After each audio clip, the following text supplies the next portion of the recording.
জিদ করো না, অর্থাৎ জেদ করো না। তুমি খুব কথা বলো, এটা আমার ভুল। এটা সহজ হবে না, এটা অনেক কঠিন। এটা অনেক কঠিন, আমি কিছু জানি না। দেখো, সুন্দরভাবে ট্রান্সলেট করবো।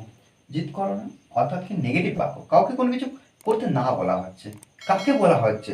সেই যে সাবজেক্ট এখানে বুঝছো আছে, ওই জন্য আমরা এখানে কি করতে পারি? Don't insist. ইনসিস্ট মানে কি? জিদ করা বা জেদ করা। ওকে, তুমি খুব কথা বলো। You talk. ইউ টক খুব বা প্রচুর, অনেক, আলট। আলট, তাহলে ইউ টক আলট, তুমি খুব কথা বলো বা অনেক কথা বলো। এটা আমার ভুল, তাহলে এখানে এটা বা এই এর জন্য আমরা এখানে দিস ব্যবহার করতে হবে।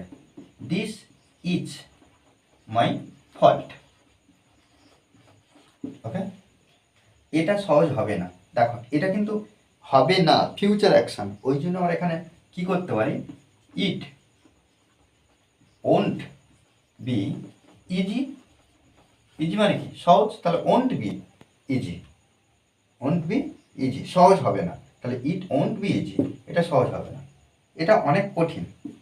হ্যাঁ, এখানে আমরা ইট ব্যবহার করতে পারি। It is very, it is very difficult. Difficult, difficult মানে কি? কঠিন। তাহলে ইট ইজ ভেরি ডিফিকাল্ট, এটা হয় খুব কঠিন। আমি কিছু জানি না, তাহলে এখানে দেখো, I don't know anything. Okay, I don't know anything, আমি কিছুই জানি না, আমি কিছুই জানি না। দেখো, এইভাবে কিন্তু প্রত্যেকটা বাক্য আমাদের সুন্দরভাবে ট্রান্সলেট করতে হবে। আমাদেরকে কিন্তু এক্সপ্রেশনগুলো বুঝতে হবে, প্রতিদিন প্র্যাকটিস করতে হবে। প্র্যাকটিস প্রতিদিন যদি আমরা করতে থাকি অনবরত, তবে কিন্তু ইংলিশে ইমপ্রুভ করতে পারবো। ওকে, আর এই ক্লাস যদি ভালো লাগে অবশ্যই লাইক কমেন্ট শেয়ার। আর যারা এখনও পর্যন্ত এই চ্যানেলটি সাবস্ক্রাইব করেনি তারা অবশ্যই চ্যানেলটি সাবস্ক্রাইব করে পাশে থাকবেন। Okay, thanks for watching this video.